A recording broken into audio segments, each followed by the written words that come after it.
Mari kita bangkit berdiri bersama-sama.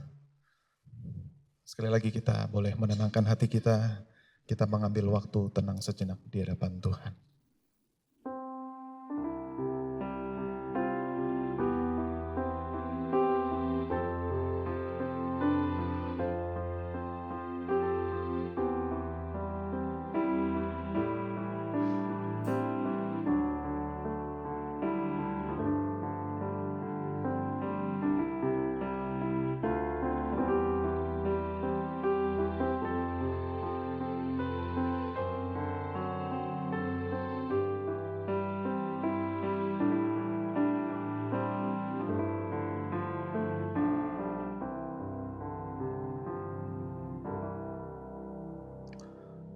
Pertolongan kita adalah dalam nama Tuhan yang menjadikan langit dan bumi, yang setianya sampai selama-lamanya dan tidak pernah meninggalkan pekerjaan tangannya. Turunlah kiranya atas kita sekalian kasih karunia dan damai sejahtera, dan dari Allah Bapa kita dan dari Tuhan kita Yesus Kristus. Shalom saudara.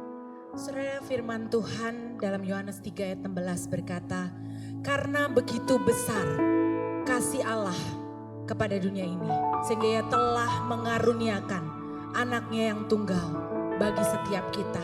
Supaya apa saudara? Supaya setiap kita yang percaya kepadanya tidak binasa, melainkan beroleh hidup yang kekal. Saudara, mari kita datang karena kita sudah menerima kasih yang begitu besar itu. Kita mau sujud dan berterima kasih kepada Tuhan yang sudah menebus dosa setiap kita. Kasih Tuhan yang tulus, kasih Tuhan yang sempurna, yang terbesar bagi setiap kita.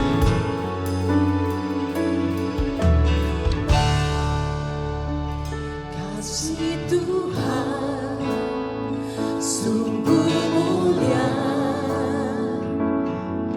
tulus dan sempurna mengasihiku. Pengorbanan di Kalvari sungguh berharga, Kau tebus dosaku. Terpujilah Tuhan Yesus, ditinggikan di atas pujian. Oh, dari dalam lubuk hatiku, ku sujud dan berterima kasih. Kasih Tuhan tak bersyarat, kasih-Nya melebihi segala cinta yang ada di dunia ini. Kasih Tuhan tak bersyarat, tak seperti cinta yang ada di dunia. Selalu memberi lebih dari yang layak ku terima di hidupku. Terpujilah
bersatu di dalam doa.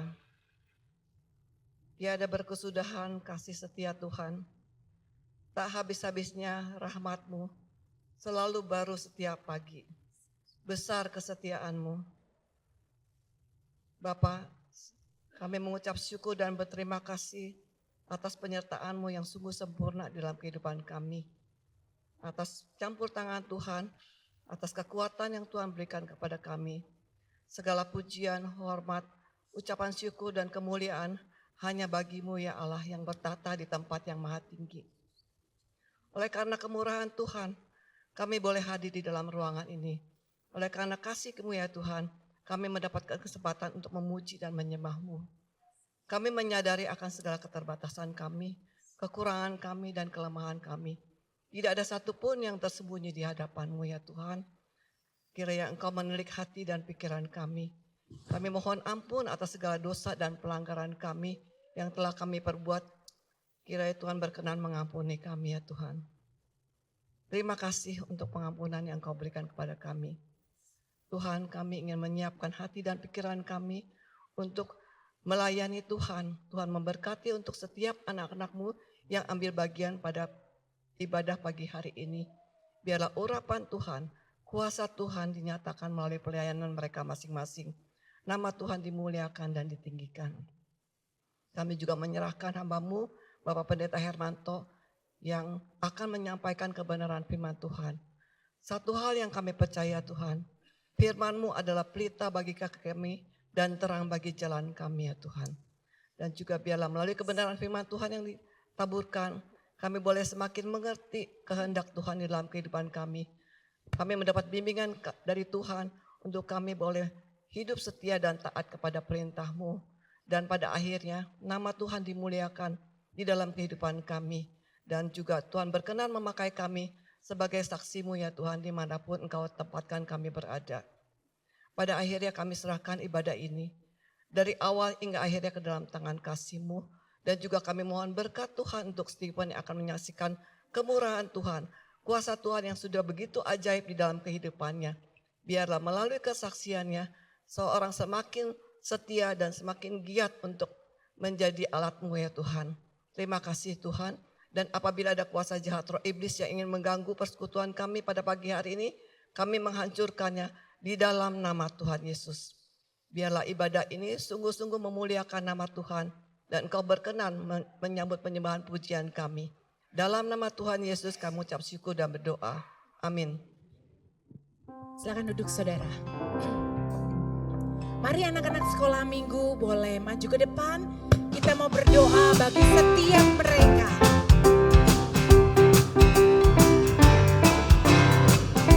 Kuat-kuat yang terkuat. Kuat-kuat yang terkuat. Hebat-hebat yang terhebat. Besar-besar yang terbesar. Itulah Tuhan Yesusku. Yesus yang terkuat. Yesus yang terhebat. Yesus yang terbesar. Besar. Tiada tanding.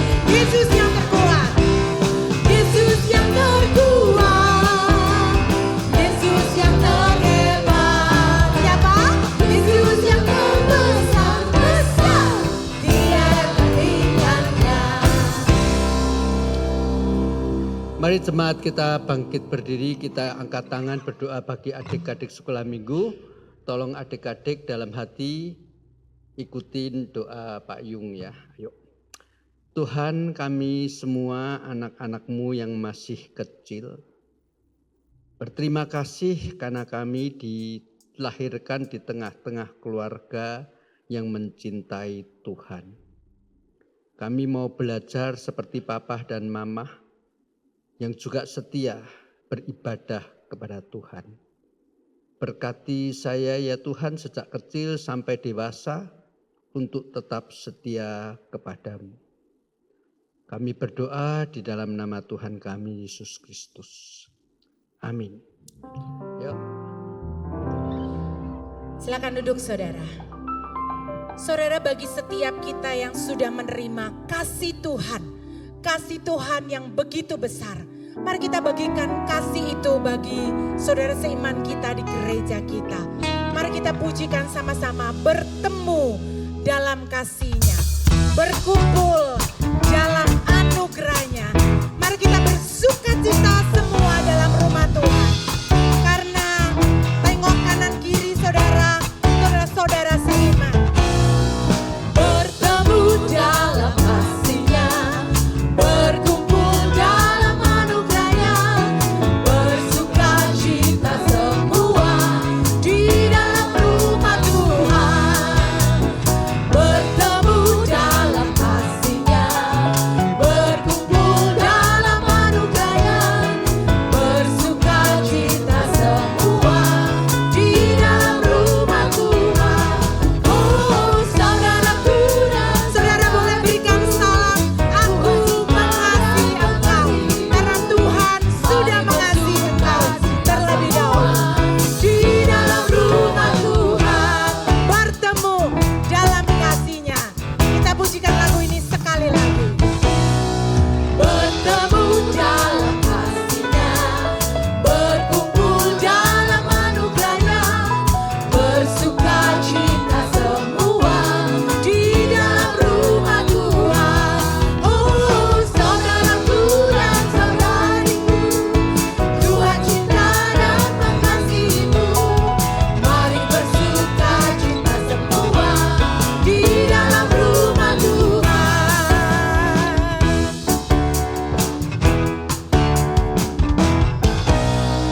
Hari ini ku rasa bahagia, berkumpul bersama saudara seiman.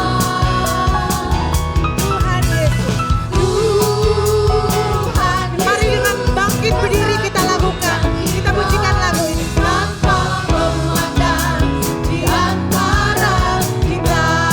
Mari sama-sama bergandengan tangan. Bergandengan tangan dalam kasih, dalam satu hati, berjalan dalam terang kasih Tuhan. Tunjuk saudara kita, sahabatku, kau saudaraku, tiada yang dapat memisahkan kita. Oh, kau sahabatku, kau saudaraku, tiada yang dapat memisahkan kita. Saudara semua di sini bersukacita. Hari ini ku rasa bahagia. Kenapa saudara? Berkumpul bersama saudara seiman. Karena Tuhan Yesus telah satukan kita. Tuhan Yesus telah satukan kita, tanpa memandang di antara kita. Bergandengan tangan dalam kasih, dalam satu hati, berjalan dalam terang kasih Tuhan. Kau sahabatku, kau saudaraku, tiada yang dapat memisahkan kita. Kau sahabatku, kau saudaraku, tiada yang dapat memisahkan kita. Tiada yang dapat, tiada yang dapat memisahkan kita. Tiada yang dapat memisahkan kita.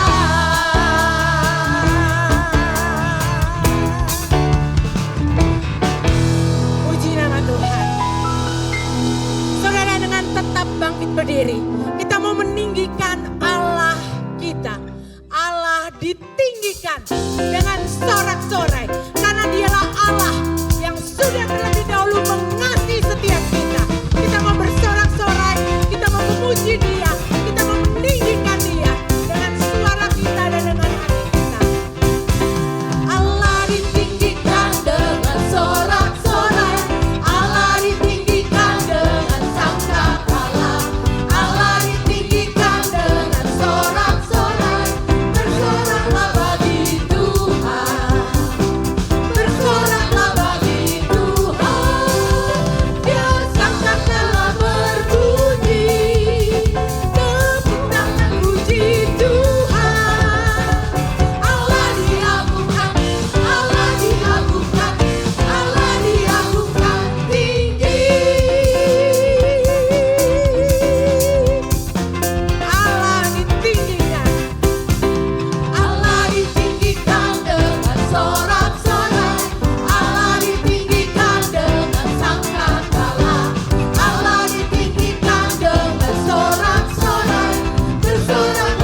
saudara.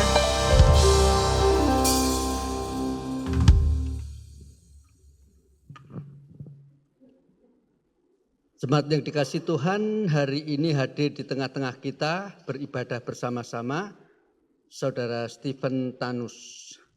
Dia dilahirkan buta, tetapi kebutaannya tidak menghambat dia untuk terus berjuang maju meraih prestasi oleh pertolongan Tuhan. Yang saya tahu bahkan dia sampai pernah dipanggil di dalam acaranya Kick Andy. Untuk lebih jelasnya, saya lebih suka panggil Stephen langsung aja yang memperkenalkan diri, menyampaikan apa yang bisa menjadi berkat bagi setiap kita di tempat ini. Bahkan juga jangan lupa main piano, di sini ada piano Stephen. Ya. Oke, silahkan. Stephen silahkan tampil.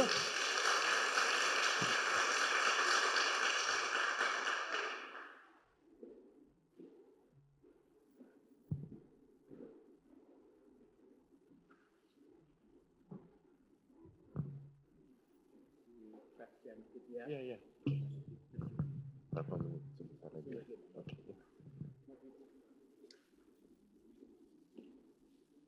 Nanti Bapak bawa saya ke piano ya. Oke. Selamat pagi semuanya. Saya Steven dan ya sebenarnya saya mau sedikit juga sharing karena gimana tadi pagi dan saya itu tiba-tiba teringat ya firman Tuhan di Ibrani 12:2 ya, Hebrews 12:2 yang bagaimana benar-benar kita tuh disuruh fix our eyes on Jesus ya, the perfecter and pioneer of our faith gitu. Kita tuh benar-benar disuruh mata kita tertuju kepada Yesus, yaitu our perfecter and pioneer of faith gitu. Dan tentu dari situ yang benar-benar yang saya mau sharingkan sedikit itu tentu tadi Bapak Yung sudah bilang bahwa saya memang buta. Dari lahir pun saya buta total. Dan tentu dari situlah banyak ya pergumulan yang saya hadapi gitu, tentang struggle ataupun kadang acceptance pun saya juga merasa berat gitu. Dan jujur sampai sekarang pun gitu banyak hal-hal yang jujur saya pergumuli gitu, atau mungkin lebih kepada yang saya ragu atau mungkin ketakutan ya, confusion atau mungkin anxiety gitu. Tapi yang benar-benar saya karena ini memang saya memberi sharing, tapi sebenarnya saya juga sampai hari ini pun sampai sekarang pun saya juga masih ingatkan ke diri saya sendiri gitu. Jadi sekarang saya berdiri di mimbar pun sebenarnya saya mengingatkan diri saya sendiri bahwa mata saya harus terus tertuju kepada Yesus gitu, our perfecter of faith gitu. Dan tentu kita juga tahu ya betapa banyaknya Tuhan juga kasih kita role model ya untuk kita contohin gitu, seperti Daud, seperti Abraham, gimana mereka tuh rely on God's providence gitu, bahwa kita tahu bahwa Tuhan akan menyertai mereka. Dan tentu yang menurut saya sih yang paling bold itu adalah Yabes gitu, benar-benar dia mendoakan segitu boldnya gitu, dia berani mengeluarkan that statement gitu. Dan tentu dari perjanjian baru pun juga Paulus juga memberi, dia yakin bahwa Tuhan itu akan memberi dia provision, Tuhan itu cukup untuk dia, grace, God's grace itu cukup untuk dia. Dan itu semua yang benar-benar saya pegang sampai hari ini. Walaupun ada banyak kendala, banyak terbatasan pun saya sebagai orang totally blind ya, tapi saya sangat bersyukur bahwa saya itu dari kecil mempunyai orang tua yang sangat suportif, mempunyai keluarga yang sangat mendukung, dan saya bisa kuliah pun dengan full scholarship di Singapura dan lain-lain. Jadi dan ini semua di sekolah normal ya gitu. Jadi benar-benar saya sangat bersyukur bahwa Tuhan pun di dalam kebatasan saya, di dalam kelemahan saya, justru saya percaya bahwa God's grace is sufficient for me gitu.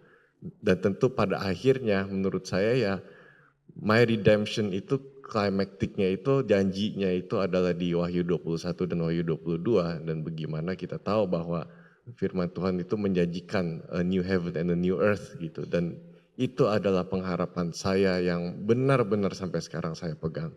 Karena saya mikirnya begini, saya dari kecil tidak pernah melihat sama sekali. Saya bukan orang yang let's say umur berapa tahun kehilangan penglihatan, bukan. Saya lahir prematur dan jadi saya tidak pernah merasa apa sih sight, lihat itu seperti apa, saya nggak tahu. Dan apapun itu, mau teori apapun itu saya mungkin bisa ngerti, oh light, lampu dan lain-lain. Tapi saya tidak pernah mengalaminya karena saya memang tidak pernah melihat. Jadi apapun itu semua hanya head knowledge. Saya sendiri tidak tahu apa sih melihat itu rasanya gimana di depan mata. Apa lampu, cahaya, gambar itu apa sebenarnya. Saya tidak akan bisa ngerti. Tapi justru ini adalah pengharapan saya yang sejati. And pengharapan menurut saya pengharapan immovable faith ya yang saya benar-benar pegang. Karena di dunia ini saya mungkin tidak bisa melihat. Dan nanti pun kalau memang Tuhan tidak menyembuhkan saya di dunia ini, saya tetap secara fisik saya tidak melihat. Which is okay menurut saya.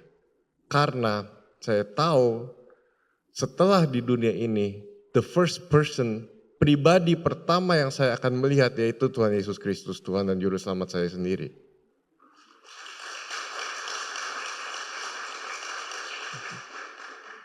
And what a joy untuk mempunyai pengharapan itu gitu. Karena mungkin di dunia ini yang orang-orang semua yang bisa melihat ya mungkin melihat teman, melihat keluarga, melihat orang-orang di sekitar kita semua. Tapi untuk saya ini semua tidak bisa untuk di dunia ini. Jadi pengalaman penglihatan saya pertama secara fisik yaitu melihat surga dan melihat Tuhan Yesus sendiri. What a joy untuk benar-benar mengharapkan itu.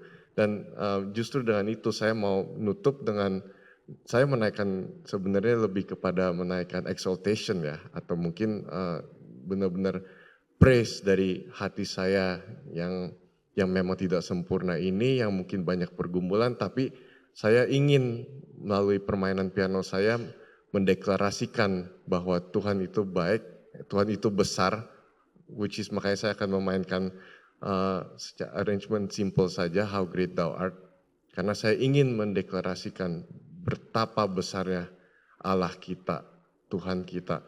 Dan ya untuk sekarang saya akan memainkan sedikit and feel free untuk jemaat Tuhan untuk mungkin menyanyikannya atau merenungkannya betapa besarnya Tuhan. Tapi saya akan memainkan arrangement singkat dan sederhana. Jadi with that terima kasih and God bless you all.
Stephen, saya tuh pernah dengar katanya pernah ikut kompetisi piano ya, secara internasional dan dapat medali perak. Ya.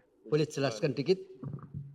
Puji Tuhan ya, saya pernah dapat di Austria, waktu itu ada kompetisi kayak untuk disabilitas gitu. Jadi semua disabilitas digabungkan dan saya ada ikut di Austria, di Jepang dan di Amerika, di New York.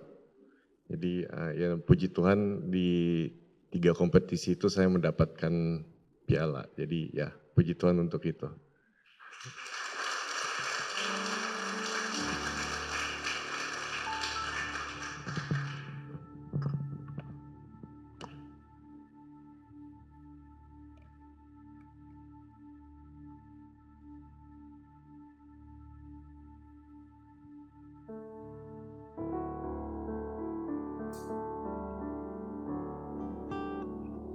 Saudara, Tuhan yang besar, yang boleh memakai setiap anak-anaknya, boleh menjadi berkat.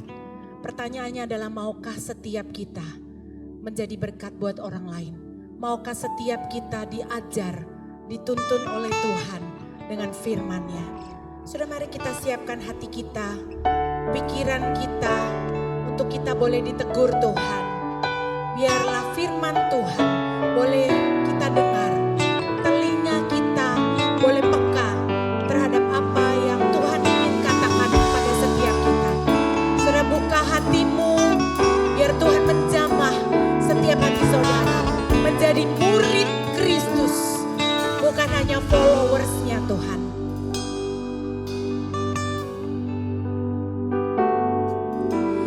Rohmu yang hidup penuhiku, mengalir dalamku.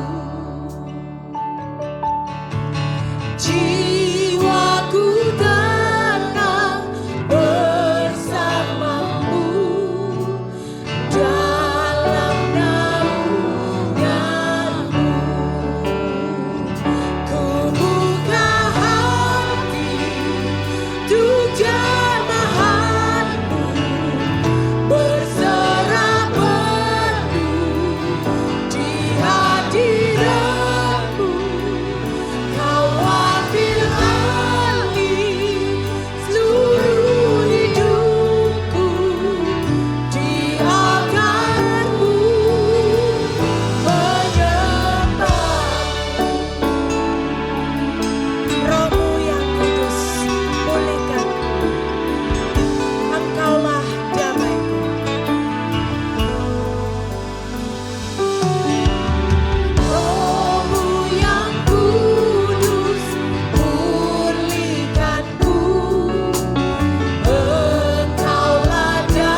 Benar Tuhan, saat ini kami diam di hadapan-Mu dan kami mengundang Allah Roh Kudus.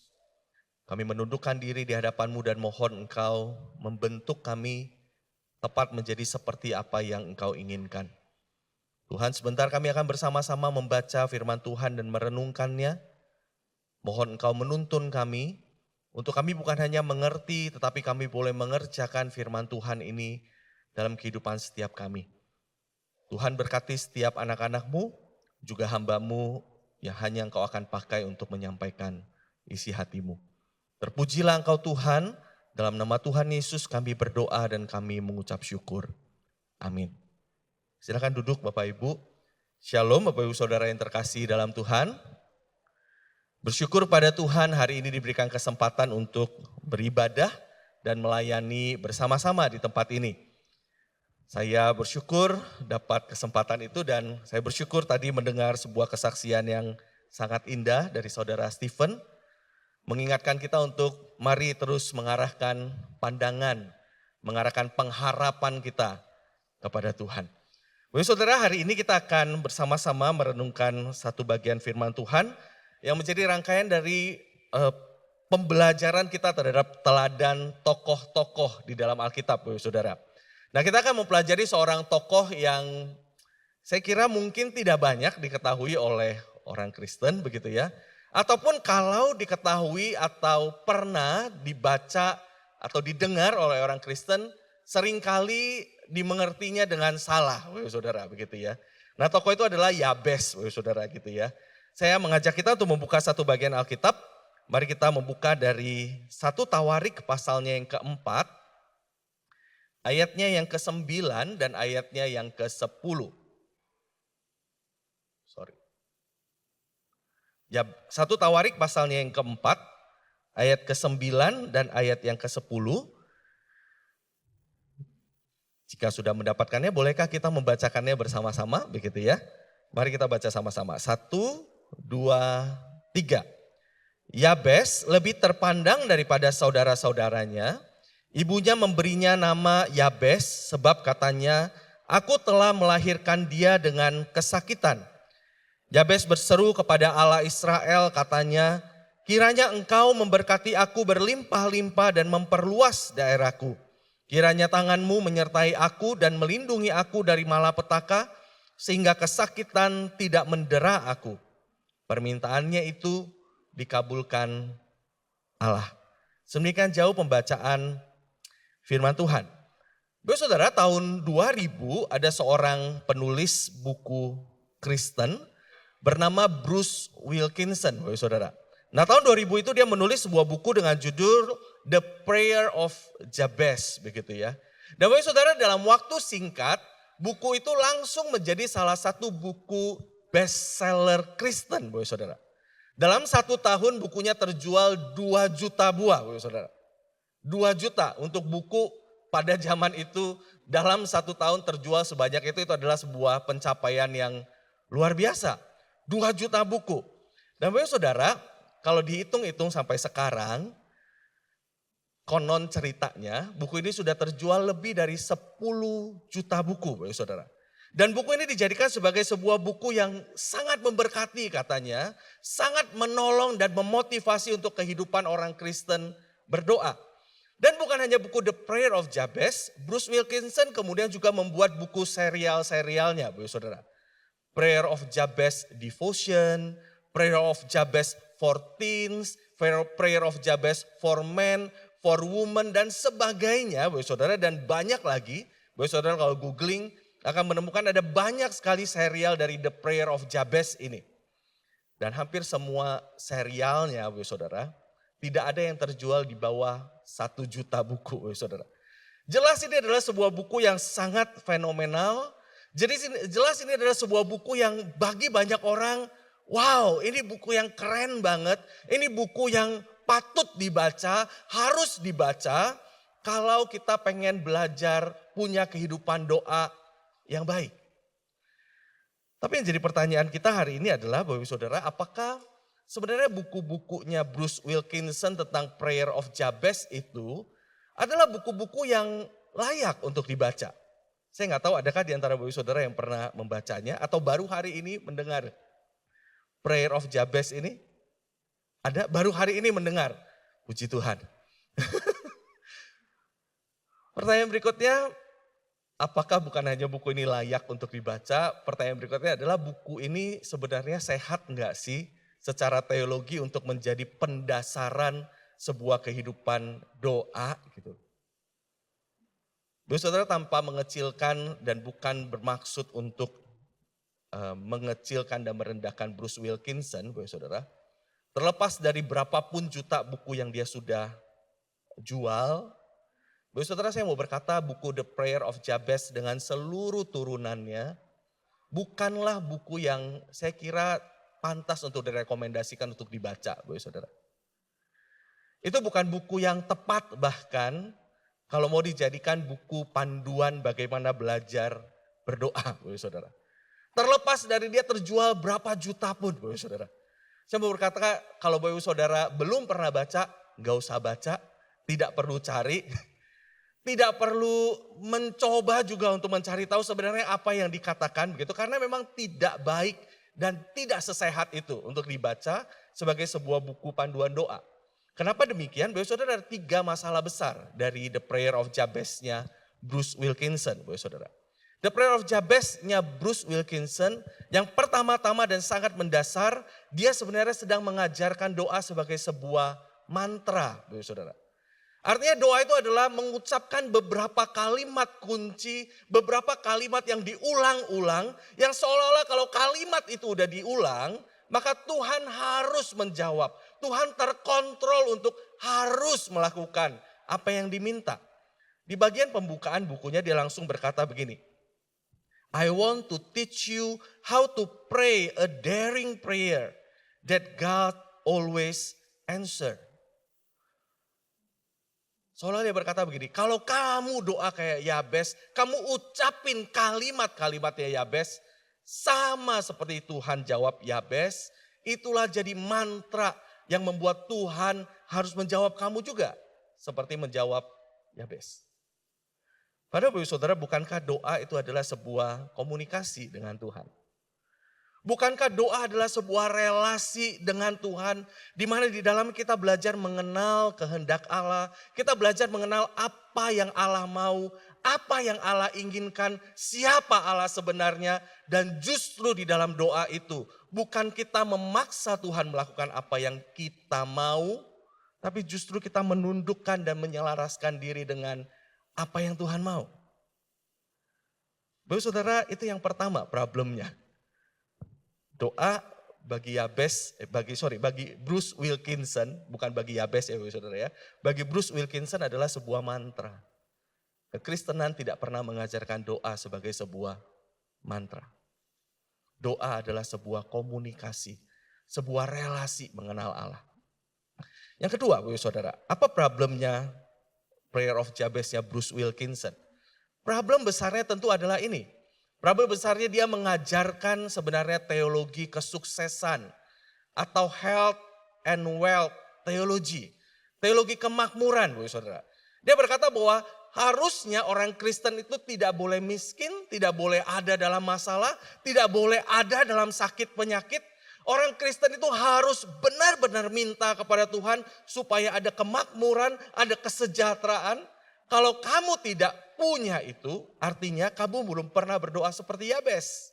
Berdoalah seperti Yabez, terus meneruslah berdoa seperti doanya Yabez, maka Tuhan akan berikan. Saudara, sekali lagi tidak ada bagian dimanapun di dalam Alkitab yang langsung memutlakkan bahwa hidup seorang Kristen adalah hidup yang tanpa masalah. Hidup yang lancar, hidup yang kaya, hidup yang tanpa penyakit, hidup tanpa penderitaan, hidup tanpa pergumulan. Saya kira tidak ada satupun bagian di dalam Alkitab yang langsung mengkonfirmasi bagian itu. Hidup di tengah dunia yang berdosa tidak pernah menjamin kita tidak punya masalah, Bapak Saudara. Itu yang kedua problemnya. Problem yang ketiga, Bapak Saudara. Apa problem dari buku Bruce Wilkinson, The Prayer of Jabez? Problemnya adalah buku itu adalah sebuah produk dari penafsiran yang kurang bertanggung jawab sebenarnya. Terhadap 1 Tawarik pasal 4 ayat 9 sampai 10 yang tadi kita baca. Betul dia mengutip ayat itu, tapi dia tidak memperhatikan dengan benar konteks surat itu. Dia tidak memperhatikan konteks sejarah atau konteks budaya waktu itu. Dia tidak memperhatikan secara keseluruhan tujuan dari penulisan 1 dan 2 Tawarik, Saudara.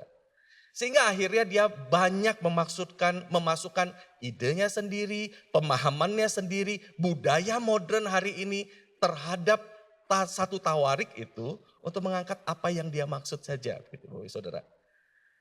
Dengan 3 problem ini, saya kira cukup menjadi alasan bagi kita untuk udahlah, cukuplah begitu ya.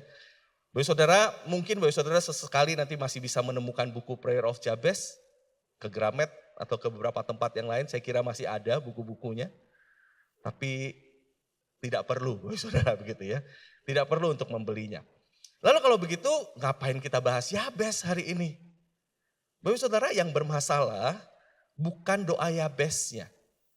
Yang bermasalah adalah tulisan Bruce Wilkinson tentang doa Yabez. Begitu ya, Saudara ya. Yang problem bukan doa Yabez. Yang problem adalah penafsiran Bruce Wilkinson terhadap doa Yabez. Lalu kalau begitu, apa dong sebenarnya yang sedang diajarkan atau didoakan oleh Yabez?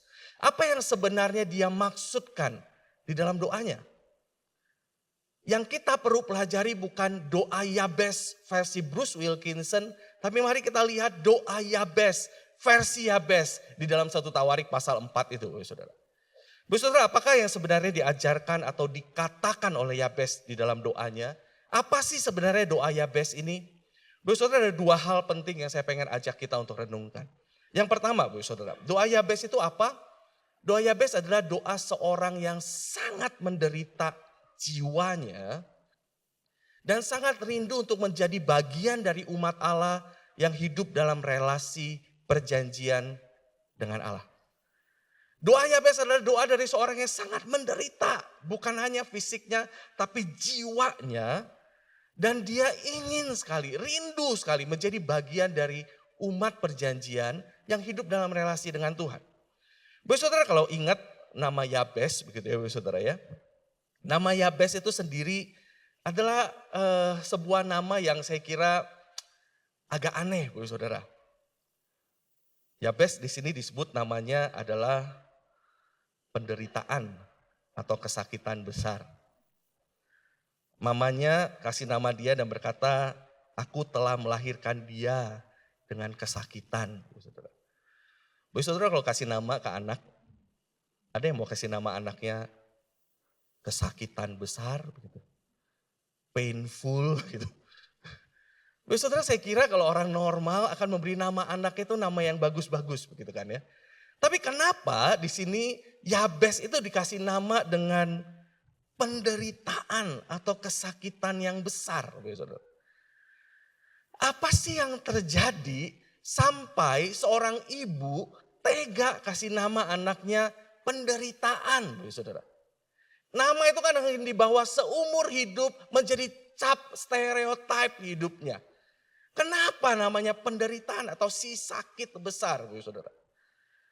Saudara, menarik sekali kalau Saudara memperhatikan Yabez ini dicatat dalam silsilah keturunan Yehuda. Bagian yang menceritakan soal Yabez ini ada di daftar silsilah, Saudara. Dalam kebudayaan waktu itu, daftar silsilah umumnya mencantumkan nama ayah, Saudara. Umumnya yang dicantumkan adalah nama ayah orang Yahudi. Ini memperanakan siapa, ini memperanakan siapa. Di catatan soal Yabez tidak ada nama bapaknya, Saudara. Kenapa tuh? Padahal dalam daftar silsilah yang memang penting adalah tahu ini bapaknya siapa. Dari keturunan mana. Ketika nama bapak tidak dicatat maka kita perlu sangat hati-hati, sangat waspada, sangat perhatian. Karena apa? Khusus nih. Nama bapaknya tidak dicatat karena apa? kemungkinan besar itulah penyebab penderitaan besarnya itu, saudara. Kenapa nama Bapak bisa tidak masuk dalam silsilah? Ada dua kemungkinan, saudara. Yang pertama kemungkinannya adalah bapaknya bukan orang Yahudi, saudara. Bapaknya bukan orang Israel sehingga tidak bisa ada dalam daftar silsilah itu. Hanya mamanya yang orang Yahudi sehingga dia dianggap orang di luar umat perjanjian. Tapi bisa juga ada kemungkinan lain, saudara.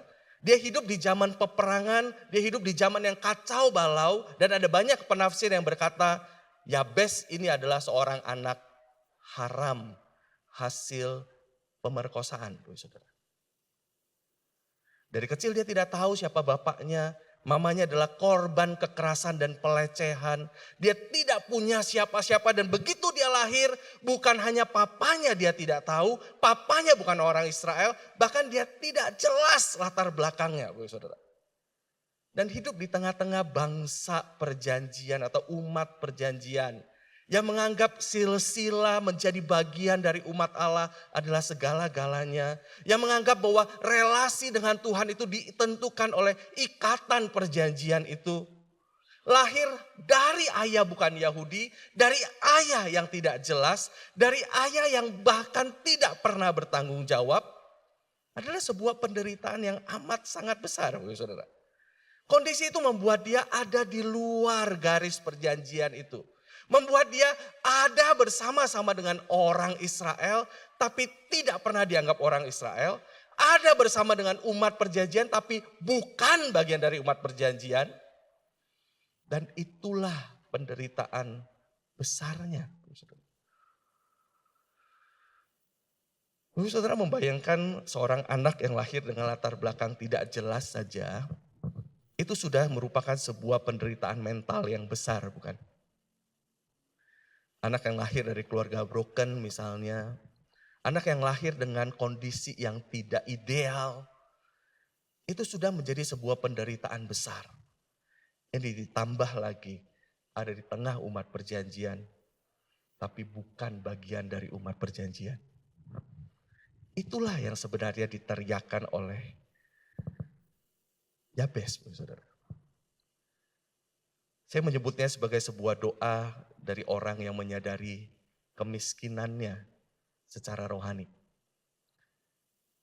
Ia ada di dalam kumpulan hidup bersama-sama dengan orang pilihan.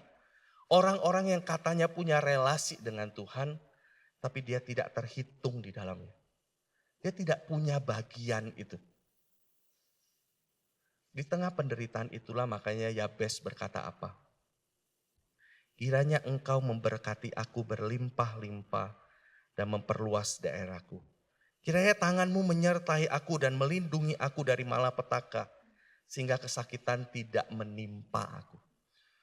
Saudara, ini bukan doa keserakahan. Minta Tuhan nambah tanah dari 100 meter jadi 200 meter. 1 hektar jadi 2 hektar. Diperluas terus. Ini bukan doa, ayo tambahin terus berkat, tambahin terus berkat. Bukan, saudara. Ini adalah sebuah doa dari orang yang menyadari bahwa wujud perjanjian yang Tuhan berikan kepada umatnya adalah memberikan tanah perjanjian itu, saudara. Sebagai orang asing di tengah tanah perjanjian, dia gak punya apa-apa. Dan dia berkata, bolehkah Tuhan aku menjadi bagian dari umat itu. Berikan tanah itu sehingga aku juga menikmati relasi perjanjian itu. Berikan aku penyertaanmu, berikan aku perlindunganmu. Sama seperti yang engkau janjikan kepada umatmu, aku juga mau ada di sana. Saudara, sekali lagi ini adalah doa dari seorang yang miskin secara rohani. Doa seorang yang merindukan untuk diterima dan hidup dalam relasi perjanjian dengan Tuhan. Doa dari seorang yang merasa terpuruk, orang yang di luar umat Allah, orang yang tidak pantas menjadi umat Allah, tapi pengen ada di dalam relasi itu. Itulah yang dalam Injil Matius disebut sebagai berbahagialah orang yang miskin di hadapan Allah. Tapi saudara, yang jadi pertanyaan bagi kita hari ini adalah, Saudara, apakah kita melihat hari ini diterima oleh Allah, lalu hidup dalam relasi dengan Allah sebagai sebuah harta, sebagai sebuah sukacita, dan sebuah kerinduan kita yang mendalam, Saudara. Saudara, kalau Yabes begitu ngotot minta supaya bisa menjadi bagian dari umat Allah itu. Hari ini oleh Kristus kita adalah umat Allah, Saudara. Hari ini oleh Kristus kita diperdamaikan, kita dapat perjanjian kekal itu, Saudara. Pertanyaannya, apakah itu sukacita dan kerinduan kita hari ini? Apakah kita senang, apakah kita memuji Tuhan, kita bersyukur karenanya? Atau justru kita pelan-pelan mulai merasa, oh, diterima menjadi anggota tubuh Kristus, boleh hidup dalam relasi dengan Tuhan, itu cuma sebuah kejadian yang biasa-biasa saja, nothing special, tidak membuat saya harus meninggikan Tuhan. Saya sangat terharu dengan kesaksian Stephen tadi ya. Stephen berkata bahwa hal pertama yang dia akan lihat nanti adalah Tuhannya. Dan itu menjadi kerinduannya, itu menjadi pencariannya. Dan itu yang membuat dia bernyanyi, how great thou art. Saudara, kapan terakhir kali kita menyanyi sukacita karena menyadari saya nggak layak, tapi sekarang saya diterima. Saudara, kapan terakhir kali dengan kerinduan kita berkata, saya pengen dekat dengan Tuhan karena apa? Karena inilah berkat terbesar itu. Saya pengen hidup dalam relasi dengan Tuhan karena apa? Itulah yang terindah, yang diminta dan dinanti-nantikan oleh Yabes dan saya dapat. Atau justru hari ini dekat dengan Tuhan sebuah beban bagi kita. Dekat dengan Tuhan adalah sesuatu yang kita kerjakan dengan terpaksa, sesuatu yang kita kerjakan kalau kepepet.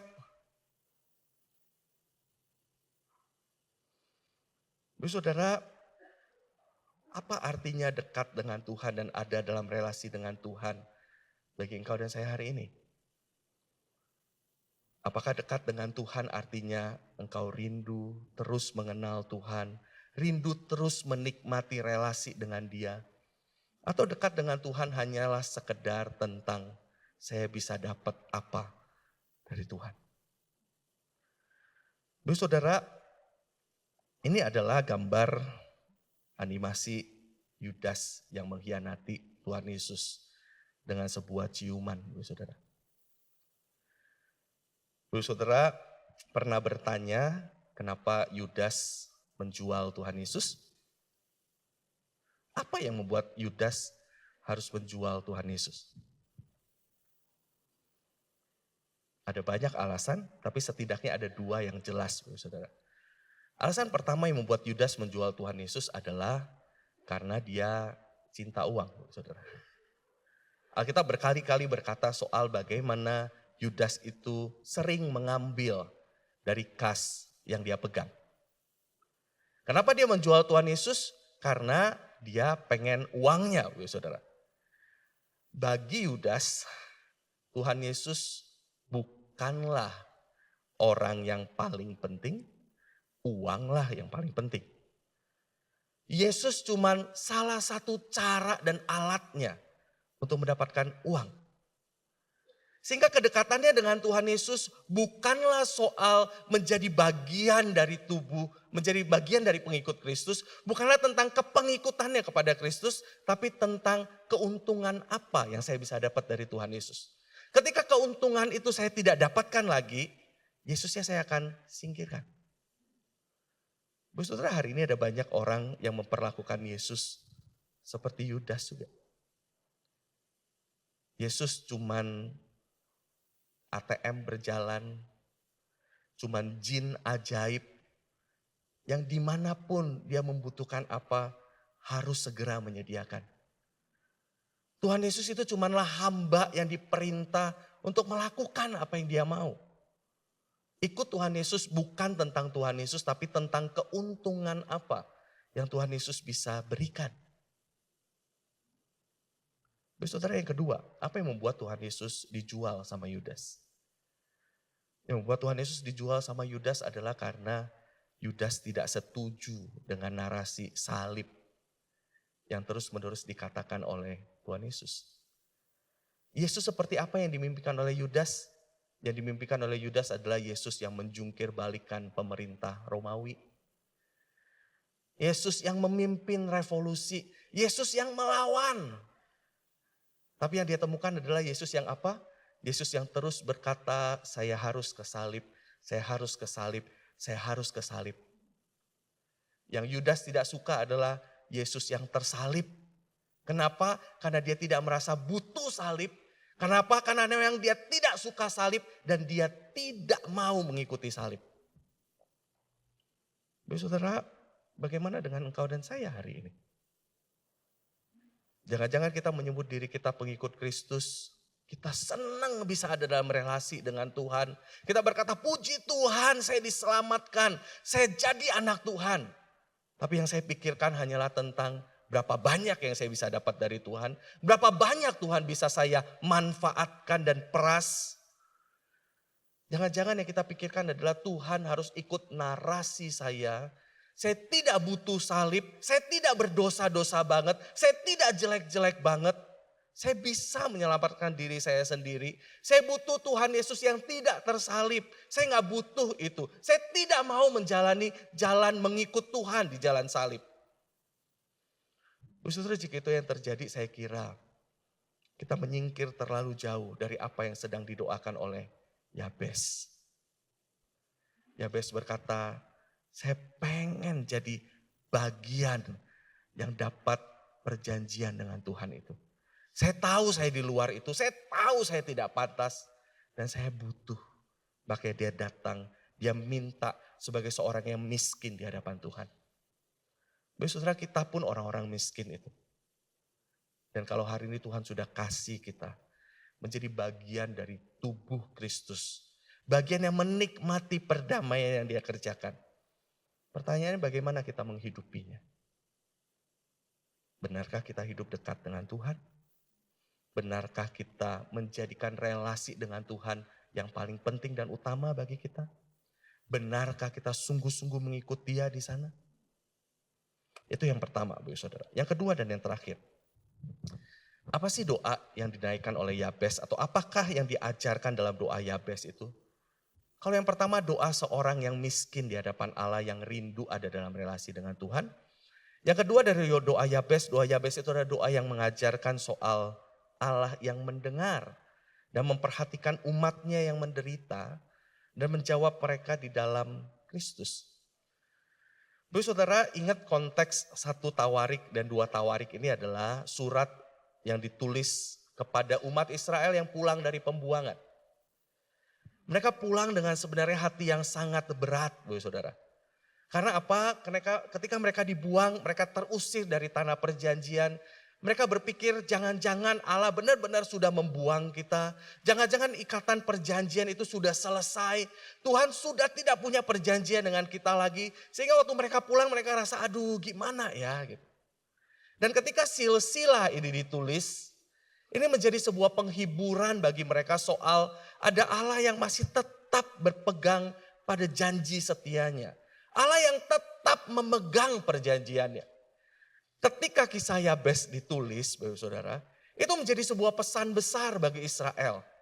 Pesan besarnya apa? Kalau Yabes yang adalah orang asing, yang dianggap orang luar, latar belakang tidak jelas, itu pun aku kasih karunia, itu pun aku ingat dan perhatikan.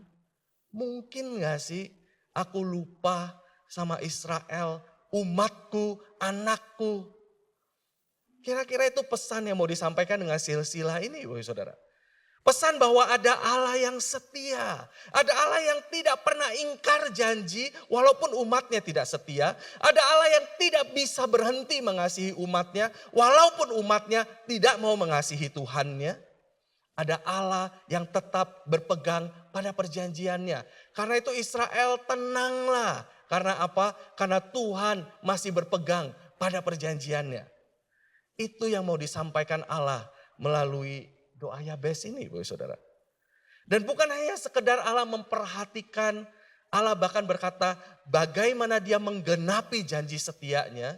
Bukan hanya dengan mengembalikan mereka ke tanah Israel, tapi yang sesungguhnya, yang ultimat, yang paling tinggi. Bagaimana cara Allah menunjukkan kesetiaannya adalah dengan ia memberikan dirinya sendiri. Datang ke dunia berinkarnasi, naik ke atas salib, dan mati. Sebagai perdamaian total. Sebagai sebuah tanda bahwa setiap orang yang percaya benar-benar bisa menjadi umatnya. Bapak Saudara, setiap keterpisahan dengan Allah hanya bisa diselesaikan di dalam Kristus. Dan itulah yang Kristus justru kerjakan. Bapak Saudara, kalau Allah memperhatikan penderitaan fisik umatnya, penderitaan jiwa umatnya yang terpisah, maka Bapak Saudara, Allah juga pasti akan memperhatikan penderitaan fisik umatnya. Bapak Saudara, pernahkah berpikir kenapa Allah harus berinkarnasi menjadi manusia, jalanin kehidupan manusia 33,5 tahun, naik ke atas kayu salib tanpa di skip satu bagian pun? Saya pernah berpikir kenapa enggak Tuhan Yesus datang langsung 33,5 tahun aja umurnya. Kalau memang tujuannya mati di atas kayu salib, begitu kan ya. Tujuannya untuk penebusan, kenapa nggak langsung plek gede, langsung naik salib. Begitu. Kenapa harus menjalani lahir di kandang domba. Kenapa harus melarikan diri sebagai seorang bayi yang diburu-buru. Kenapa harus lari ke sana sini, lahir di keluarga yang sangat sederhana, yang bahkan persembahannya pun sangat sederhana kepada Tuhan. Harus melayani 3,5 tahun, ditolak di sana, ditolak di sini, disalah mengerti di sana. Bahkan murid-muridnya pun tidak mengerti. Harus dikhianati, harus di atas kayu salib. Kenapa harus semua rangkaian ini? Saya kira pesannya sederhana. Tuhan Yesus mau memberitahu kita bahwa dia tidak sekedar mengerti penderitaan jiwa kita yang terpisah dari Allah dan mau menyelesaikan itu dan sudah menyelesaikan itu di atas kayu salib.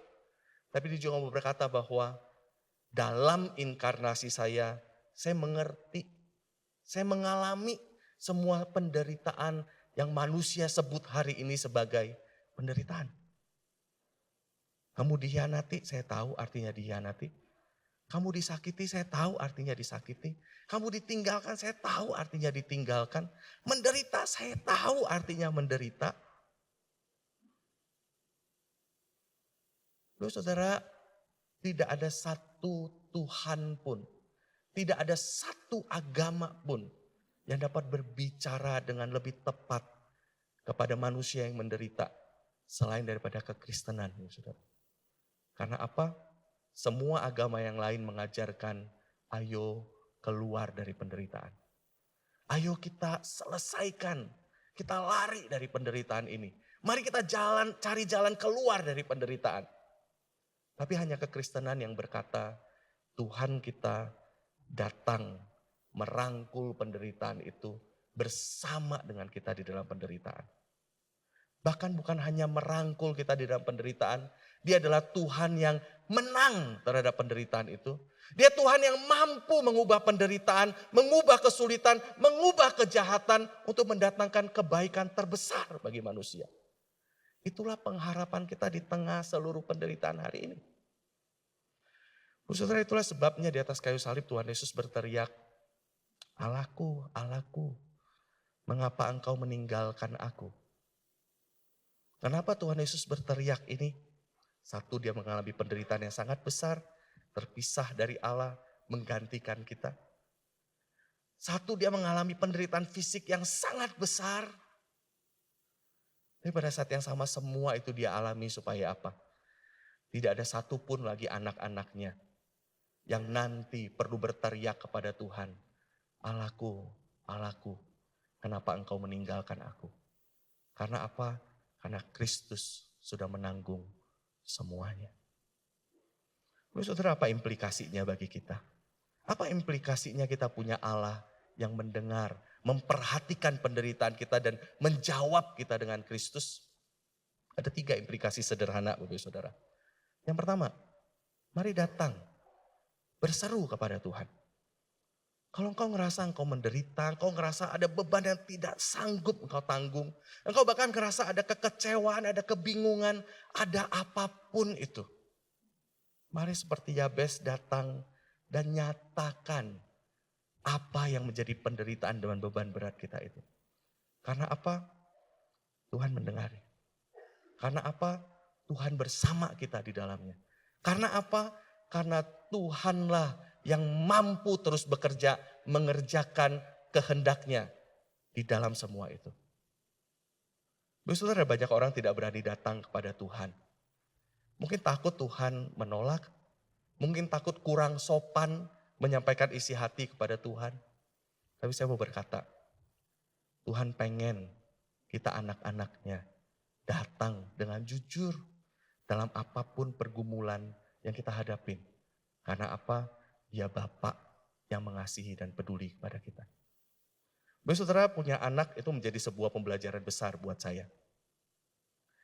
Anak saya sekarang umur 5 tahun begitu ya. Waktu awal-awal karena ini anak pertama, awal-awal kami bergumul dengan dia begitu ya. Kami stres saudara. Stres karena kami banyak gak mengerti begitu ya. Saudara, satu kali dia pergi keluar main begitu ya, main seneng banget main di luar, ketemu orang baru, main segala macam.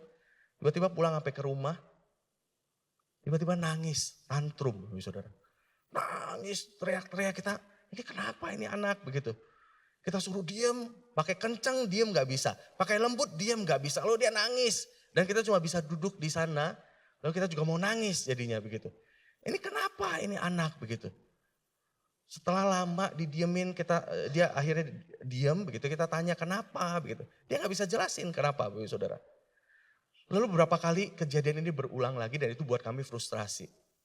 Akhirnya kami bertanya ke beberapa orang yang mempelajari perkembangan anak, Bu Saudara. Dan kami dapat sebuah jawaban yang bagi kami itu sungguh melegakan. Bu Saudara,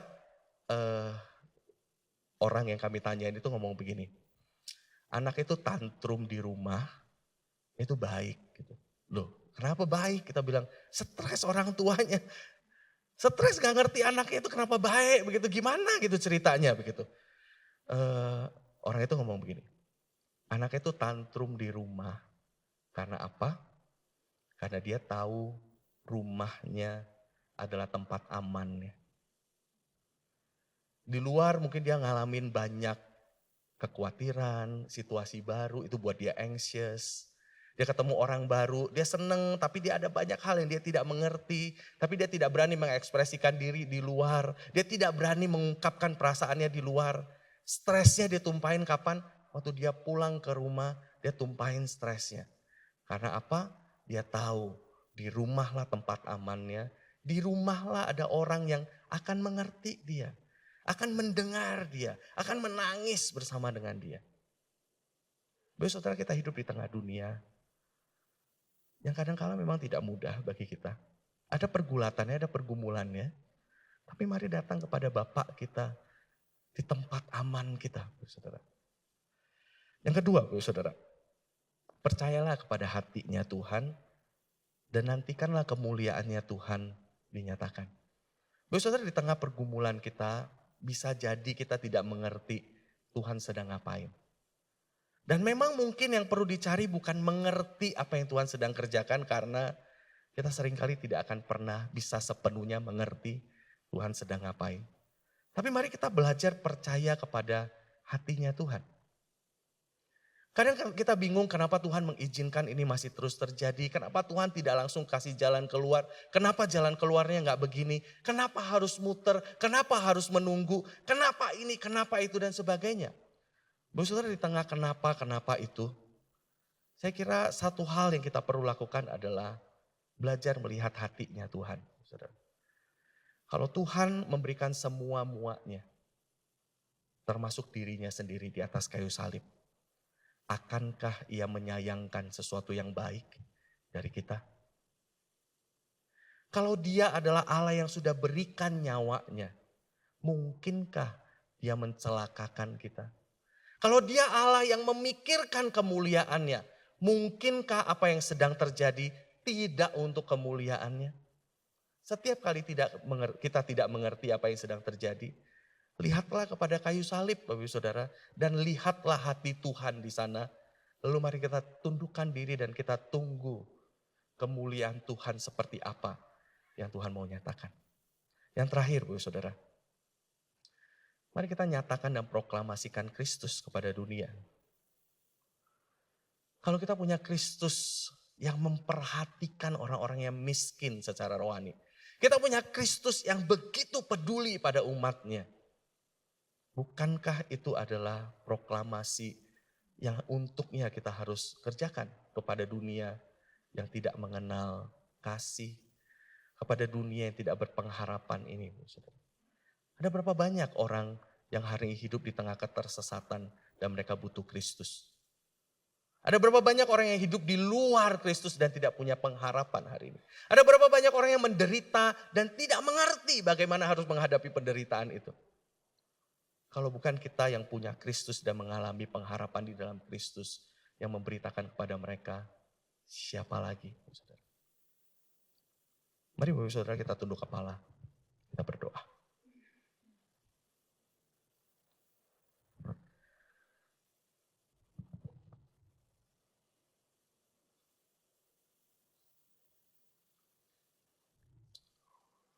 Tuhan, inilah kami orang-orang yang miskin, orang-orang yang sesungguhnya tidak layak dan tidak pantas untuk menjadi anak-anak-Mu.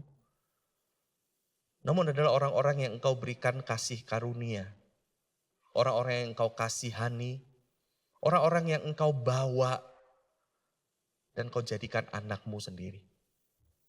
Tuhan, biarlah kami menghargai dengan sungguh-sungguh anugerah-Mu ini. Biarlah kami sungguh-sungguh menikmati hidup dalam persekutuan dengan Engkau. Biarlah kami sungguh-sungguh menikmati indahnya dekat dengan Engkau.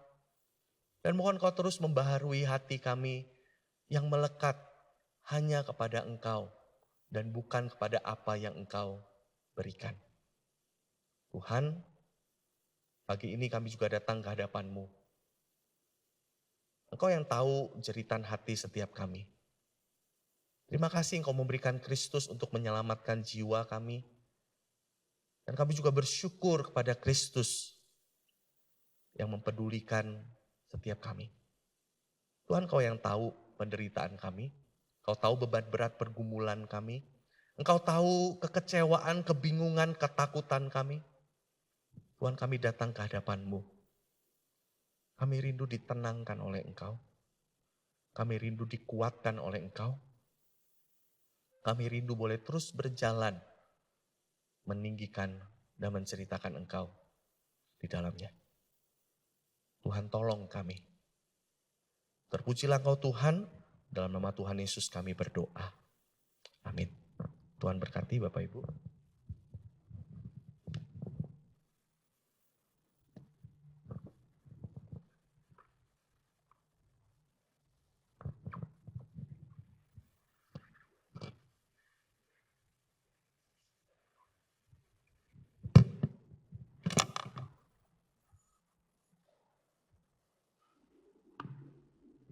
Mari jemaat yang dikasihi Tuhan, kita bangkit berdiri bersama-sama dengan segenap umat percaya sepanjang zaman di berbagai tempat. Kita mengikrarkan pengakuan rasuli yang berbunyi demikian. Aku percaya kepada Allah, Bapa yang Maha Kuasa, Khalib langit dan bumi, dan kepada Yesus Kristus anaknya yang tunggal Tuhan kita, yang dikandung daripada Roh Kudus, lahir dari anak darah Maria, yang menderita di bawah pemerintahan Pontius Pilatus, disalibkan, mati dan dikuburkan, turun ke dalam kerajaan maut. Pada hari yang ketiga, bangkit pula dari antara orang mati, naik ke surga, duduk di sebelah kanan Allah, Bapa yang Maha Kuasa, dan akan datang dari sana untuk menghakimi orang yang hidup dan yang mati. Aku percaya kepada Roh Kudus, gereja yang kudus dan persekutuan orang kudus, pengampunan dosa, kebangkitan daging, dan hidup yang kekal. Amin. Silahkan duduk.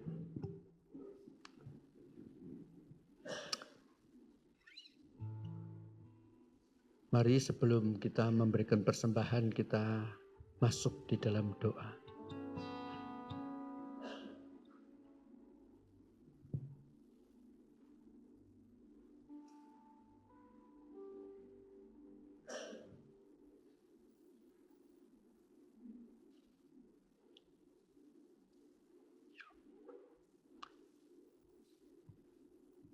Tuhan, semua yang baik yang ada pada kami, semua yang kami pakai untuk menunjang kehidupan kami setiap hari, semuanya berasal daripada-Mu.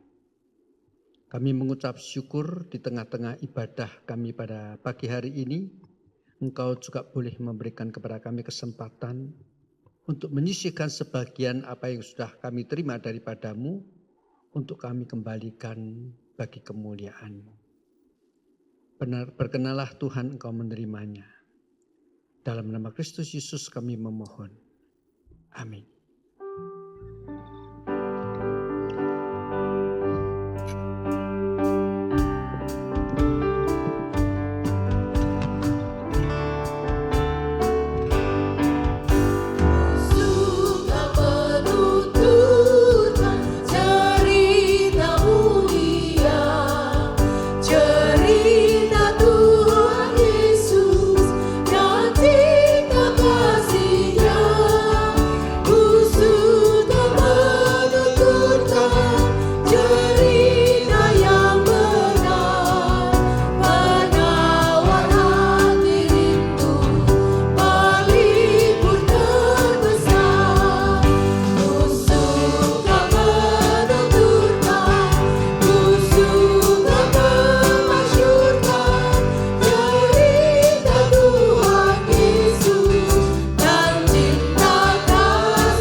Mari kita bersama-sama masuk di dalam doa.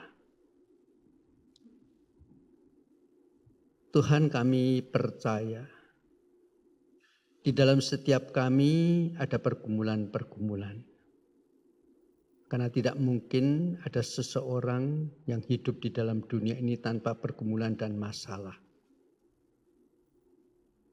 Namun jikalau kami mau mencoba merenungkannya ya Tuhan, mungkin pergumulan dan masalah kami adalah yang datang daripada-Mu.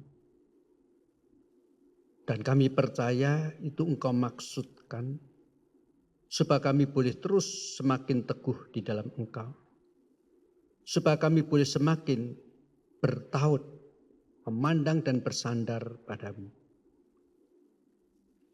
Namun mungkin ada pergumulan-pergumulan yang sebetulnya bukan daripada-Mu. melainkan yang datang dari diri kami sendiri ya Tuhan. Karena sebagian besar kami yang hadir di tempat ini ya Tuhan adalah yang dapat melihat. Kami sebagian besar yang hadir di sini ya Tuhan adalah yang mampu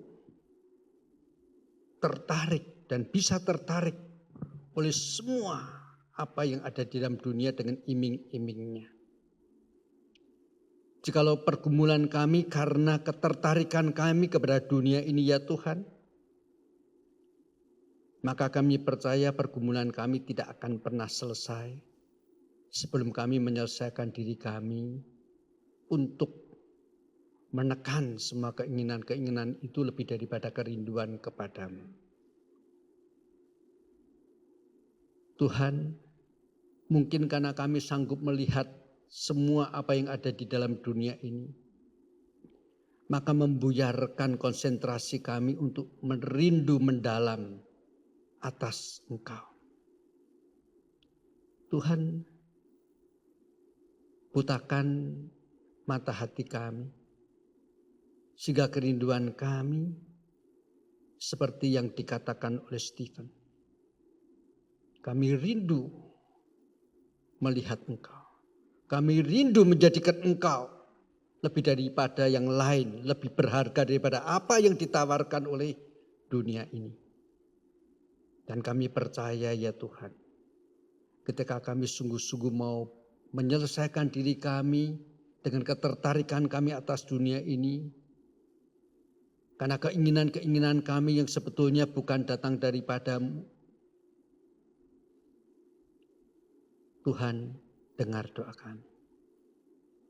Biarlah kerinduan kami menjadi seperti kerinduan Yabes.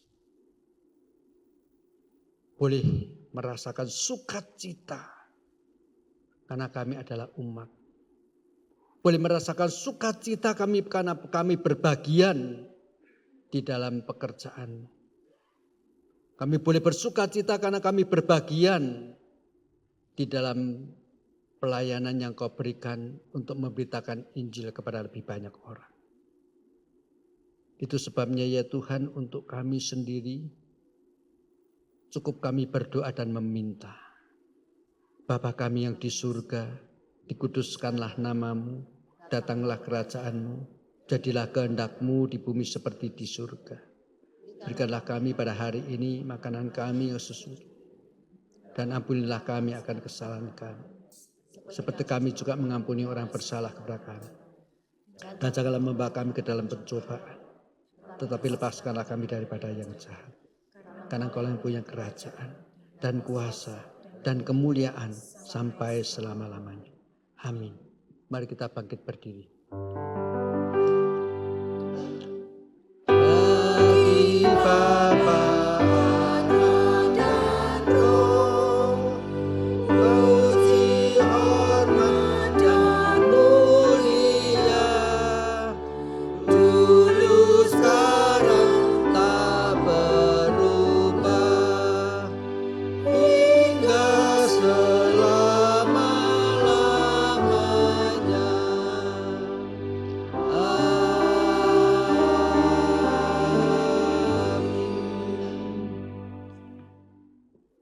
Kiranya kasih karunia daripada Allah Bapa, cinta kasih dan damai sejahtera dari Tuhan Yesus Kristus, pimpinan dan penyertaan, pertolongan bahkan persekutuan di dalam Allah Roh Kudus, menyertai saudara-saudara sekarang ini sampai selama-lamanya. Amin.